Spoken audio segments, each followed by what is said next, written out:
Ya, berjumpa kembali saudara-saudara yang dikasihi Tuhan. Pada renungan kali ini saya tidak akan banyak berbicara tentang COVID-19 karena saya yakin info dan juga berita serta kengeriannya sudah banyak kita dengar melalui WhatsApp ataupun televisi dan juga dari teman-teman kita. Renungan kali ini saya justru akan menyoroti bagaimana situasi keluarga-keluarga yang sedang menjalani masa work from home atau bekerja dari rumah. Sehingga judul renungan kali ini saya berikan judul Work from Home, Malapetaka atau Bahagia, yang diambil dari surat Efesus pasalnya yang kelima, ayat yang ke-22 sampai dengan yang ke-28, dan kita akan melanjutkan di Efesus 6 ayatnya yang pertama sampai dengan yang keempat.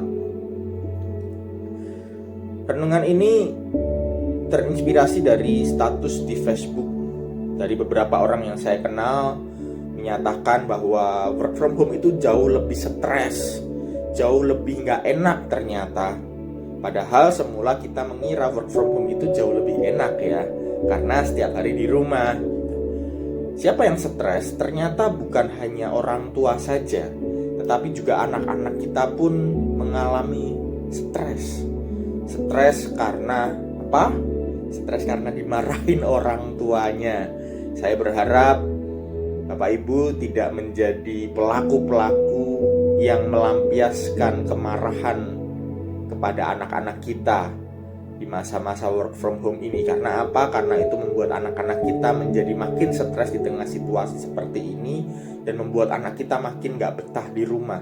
Bahkan sampai keluar status-status yang lucu dari beberapa anak-anak yang sekolah mengatakan demikian.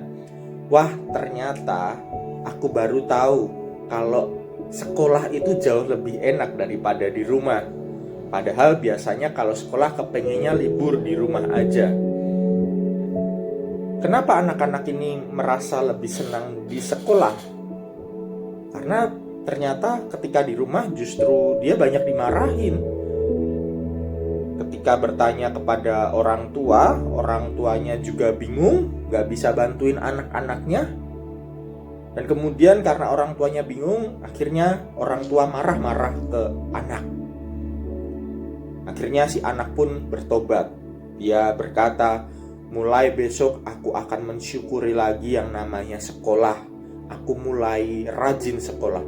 Bukan karena anak ini bertobat Bapak Ibu, tetapi karena dia sebenarnya stres di rumah, stres berjumpa dengan orang tuanya secara langsung.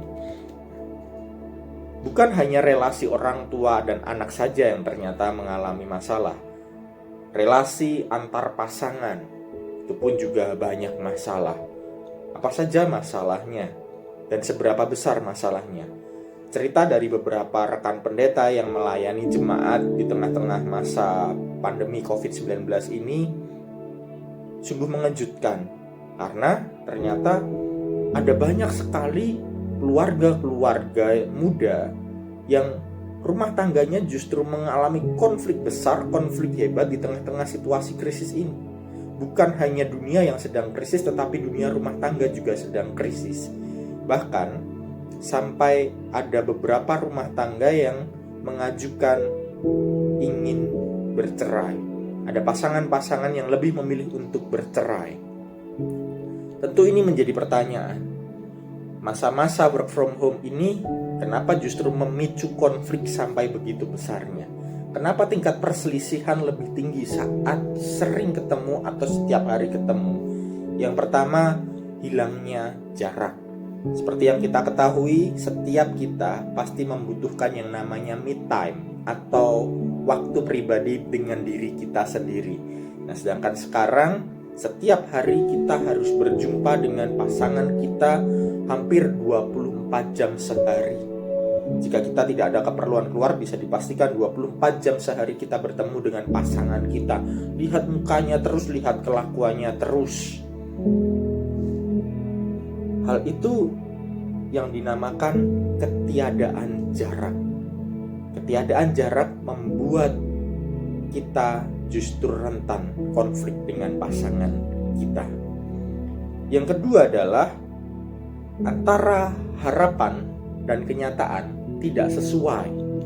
Ada beberapa hal yang diharapkan dari pasangan, namun justru kenyataannya tidak terjadi.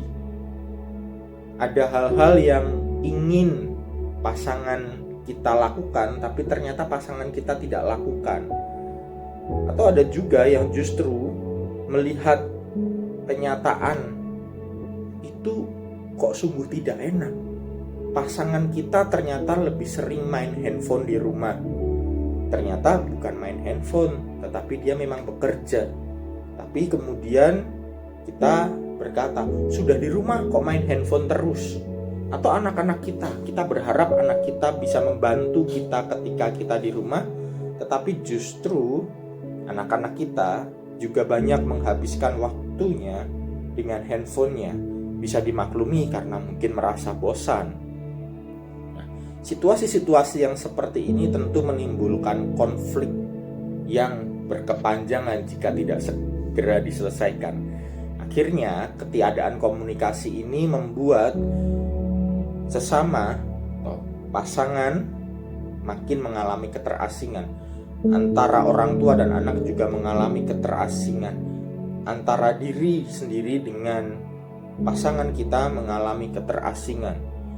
Ketika itu tidak dikomunikasikan, makin lama jarak itu akan makin lebar. Dan ketika kita mengajukan komunikasi pun, kita mengajukan keinginan yang keluar dari mulut kita dengan cara yang sangat tidak enak. Karena apa?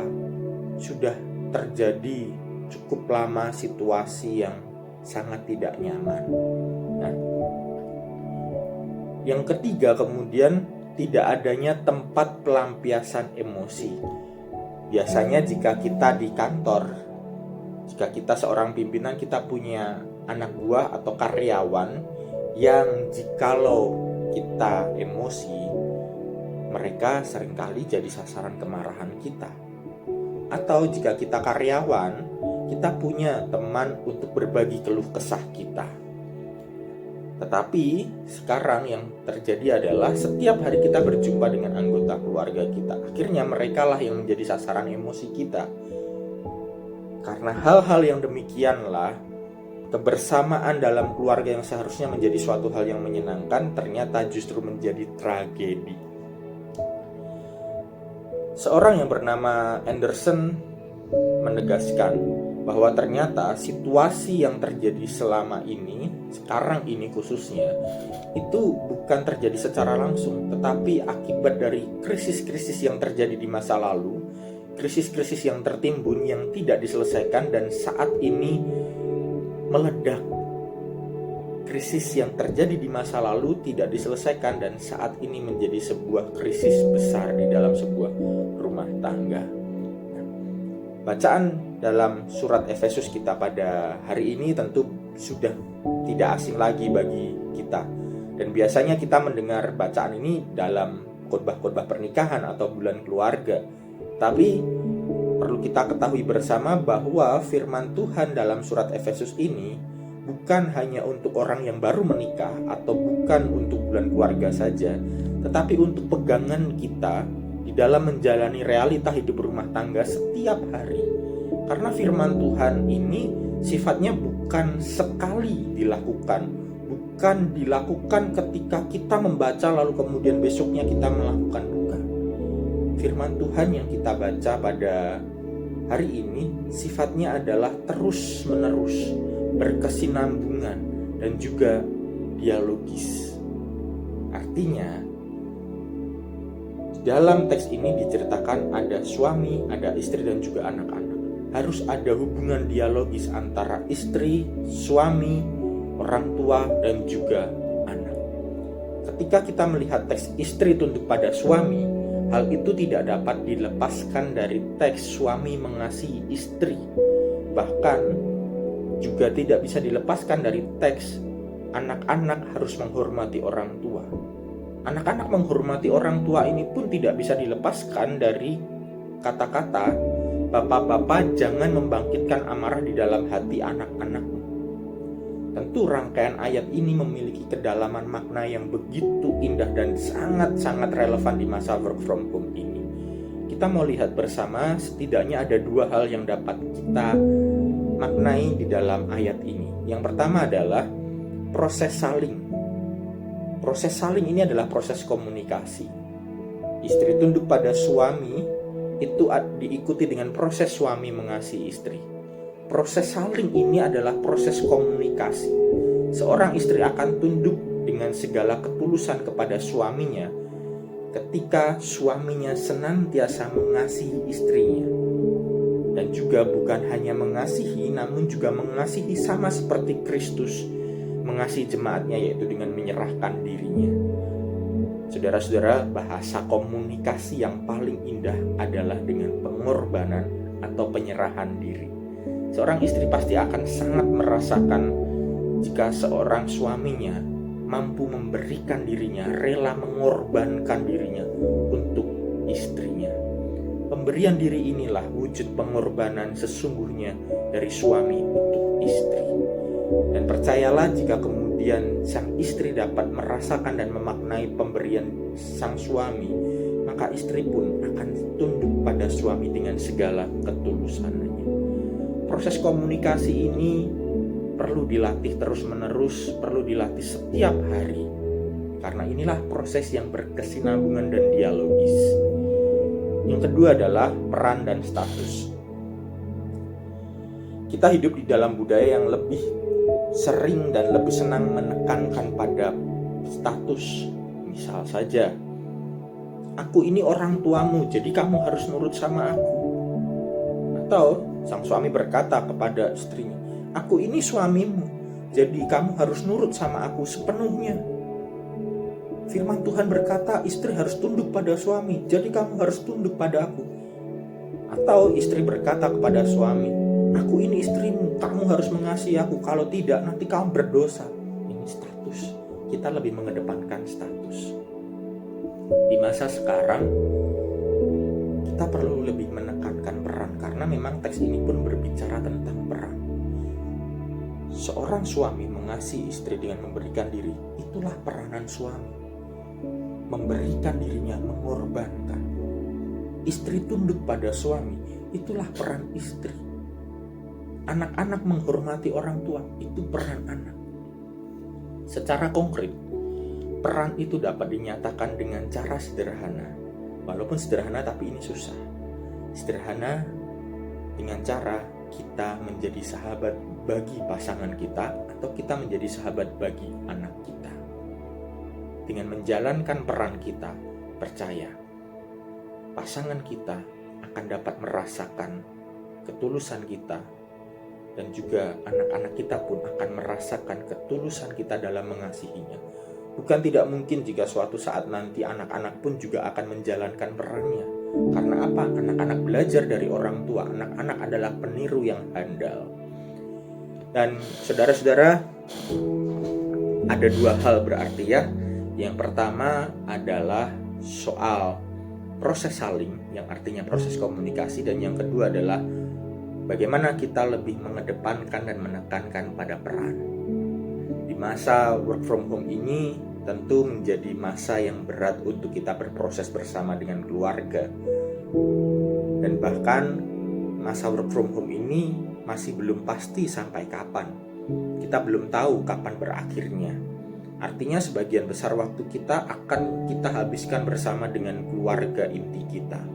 Dan di masa inilah waktunya kita sebagai sesama anggota keluarga belajar untuk saling berkomunikasi, belajar untuk saling memahami. Orang tua belajar dari anak, anak-anak belajar dari orang tua, istri belajar dari suami, suami belajar dari istri. Saya yakin akan sangat banyak kejutan yang terjadi ketika kita mencoba untuk berkomunikasi, berinteraksi, atau memahami anggota keluarga kita. Akan ada banyak kejutan-kejutan yang mengusik kenyamanan kita. Tapi percayalah, ketika kenyamanan kita terusik dan kita mau berproses di dalamnya, keluarga kita akan bertumbuh. Saya teringat kata-kata dari Paus Fransiskus yang begitu menarik bagi kehidupan keluarga kita. Paus Fransiskus berkata demikian, tidak ada keluarga jatuh dari surga dalam bentuk sempurna. Keluarga perlu terus-menerus bertumbuh dan dewasa dalam kemampuan untuk mencintai. Selamat berkonflik, selamat membangun proses untuk berkomunikasi, sehingga kehidupan keluarga kita di masa work from home ini menjadi kehidupan keluarga yang saling memberi semangat, saling memberi dukungan, sehingga masa work from home ini dapat kita jalani dengan perasaan damai sejahtera. Karena keluarga kitalah sumber damai sejahtera dan kekuatan bagi kita untuk menjalani masa-masa krisis ini. Tuhan memberkati perjalanan kehidupan keluarga kita bersama.